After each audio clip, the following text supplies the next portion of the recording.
Hello everyone, কেমন আছো তোমরা সবাই? আশা করি তোমরা খুব ভালো আছো আর আমিও খুব ভালো আছি। আর আজকে আমি নতুন একটা ব্লগ ভিডিও নিয়ে তোমাদের সামনে আবারও উপস্থিত হয়েছি। তো আমার এই ভিডিওটি তোমরা শুরু থেকে শেষ অবধি দেখতে থাকো, এটাই অনুরোধ রইল। আর এখন প্রায় 10:30 বেজে গেছে, আর তাই আমি রান্নাঘরে ঢুকে পড়েছি দুপুরবেলার খাবার রান্না করার জন্য। যেহেতু সকালবেলা আমার অনেকগুলোই রান্না হয়ে যায়, কেননা তোমাদের দাদা ভাইয়ের জন্য খাবার রেডি করতে হয়, তারপরে ছেলে আছে, ছেলের জন্য খাবার রেডি করতে হয়। মানে ছেলে আছে এই জন্যই খাবার তৈরি করতে হয় যে ওকে টিফিনে যেটা দিই, ও না একদমই রুটি নিতে চায় না আর না পরোটা নিতে চায়, মানে আলাদাভাবে অন্য কিছু একটু স্পাইসি টাইপের করে দিই, তারপরে ওই নিবে। আর যেহেতু ওই ছোট, এখন অতটা ওর উপরে চাপ দেওয়া যায় না। আর না ছোটো বাচ্চারা না টিফিনে ওই যে রুটি নিয়ে যাওয়া এগুলো পছন্দই করে না। মানে আমার ছেলে তো করে না, আমি অন্য কারো কথা বলতে পারবো না, কিন্তু আমার ছেলে একদমই পছন্দ করে না। তো তবুও আমি মাঝে সাঝে একটু পরোটা করে দিয়ে দিই, কিন্তু ওই বেশিরভাগ রুটি কোনো সময়ই নিয়ে যায় না। আর এদিকে আমি পনিরটাকে ভেজে নিচ্ছি, দেখতেই পাচ্ছ। তো পনিরটাকে আমি ভেজে নিচ্ছি, আর পনির যখনই ভাজতে হয় তেলটাকে ভালো মতো একটু গরম করেই ভাজতে হয়, আর না হলে দেখবে পনিরটা না কেমনই ভেঙে ভেঙে যায়। আর পনিরের সবজি করতে গেলে একটু ধৈর্য ধরেই করতে হয়, না হলে পনিরগুলো ভেঙে যায়, তখন আর ভালো লাগে না। তাই একটু লাল লাল করে ভেজে নিচ্ছি যেন ওটা না ভাঙে। আর একটু গরম জল আমি করে রাখলাম, কেননা ওই গরম জলে একটু লবণ দিয়ে পনিরগুলো সেটাতেই দিয়ে দেবো। আর তার ফলে পনিরের মধ্যে না ভালো করে লবণটা চলে যায়, এতে খুব ভালো একটা টেস্ট পাওয়া যায়। আর এই সময়টা পার্সোনালি আমার এতই বাজে ওয়েদারটা লাগে যে কখনো বৃষ্টি হয় আবার সেটা বন্ধ হয়, এরকম করে করে কিন্তু যদি কাপড় শুকতে দেওয়া হয় তাহলে সেখানেই সময় বেশিরভাগ নষ্ট হয়ে যায়। আর এদিকে যেগুলো স্টকে রাখা জিনিস আছে সেগুলো তো নষ্ট হয়ই, যদি ওটা মাঝে সাঝে রোদ্রে না দেওয়া হয় তাহলে কিন্তু একদমই ওটা খারাপ হয়ে যায়। তাই আমি লঙ্কাগুলোকে একটু রোদ্রের মধ্যে দিয়ে দিলাম। আর মেয়েটা কী করছে না করছে, খেলা করছে নাকি সেটা দেখে আসতে গেছি। আর এদিকে দেখো আমার আলুগুলো একদম মানে পুড়েই যেত একটুতেই, মানে কিছুক্ষণ যদি থাকতো ওটা 2-4 মিনিট তাহলে তো একদমই শেষ হয়ে যেত, কিন্তু ভাগ্যিস ওটা সেরকমভাবে ক্ষতিগ্রস্ত হয়নি।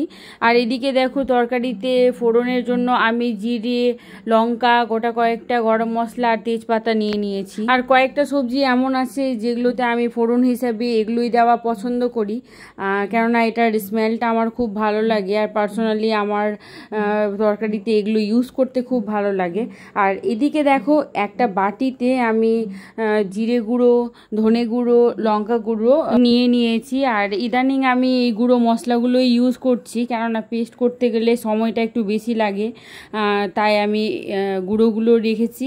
আর তরকারিতে দিলে যদিও টেস্টের অতটাও ডিফারেন্স মনে হয় না, তবে কথায় আছে না, নাই মামা থেকে কানা মামা ভালো, ওটাই একটা আমার কাছে হয়ে গেছে যে তাড়াতাড়ি কাজের জন্য এটাই আমার সুবিধার মনে হয়। আর এদিকে দেখো মশলা কষানোর সময় টমেটো আমি একটা দিয়ে দিচ্ছি, আর বেশি পরিমাণে আমি টমেটো দেবো না। আর এখন প্রচুর পরিমাণে এখানে টমেটোর দাম, তোমাদের ওখানে কেমন চলছে, মানে কে কোথায় থেকে দেখছো ভিডিও আমাকে অবশ্যই কমেন্ট করে জানাবে।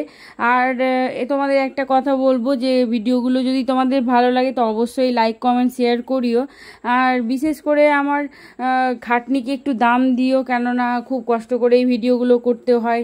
আর তারপরে অনেক সময় এরকম হয়েছে যে ভিডিওগুলো করেছি কিন্তু এডিটিং করার সময় নাই, কিন্তু সব কিছু বেরিয়ে সব কিছু কমপ্লিট করে তোমাদের জন্য আপলোড দিই।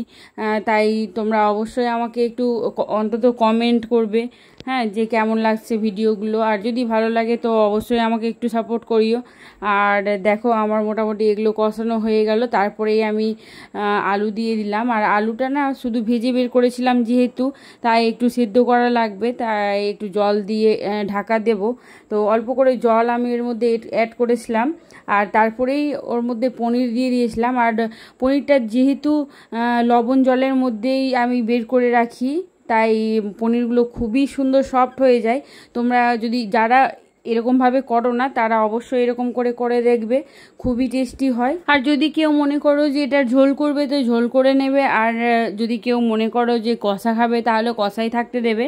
আর এদিকে আমি বড়া করার জন্য পেস্ট রেডি করে রেখে দিয়েছি, আর যখন খেতে বসবো তখনই ওটা গরম গরম ছেঁকে নেব, কেননা এখন যেহেতু আমি রান্না করছি আর এই সময়টা প্রায় 12টার 12:30 বাজে। আর এদিকে আমি সেলাদগুলো কেটে রেখে নিচ্ছি, সব কিছুই আমি গুছিয়ে রাখবো, শুধু মাত্র বড়াটাই আমি পরে ভাজবো, কেননা ওটা গরম গরমই ভালো লাগবে। আর প্রচুর ব্যস্ততার মধ্যে দিয়ে সময়গুলো যেহেতু যাই, তাই আর পরে থেকে না ওগুলো করব সেটা আর ভালো লাগবে না, তাই আগে থেকে যখন সময় পাই আমি ওগুলো করে টোরে রেডি করে রাখি, আর সব কিছু তখনই ধুয়ে নিই।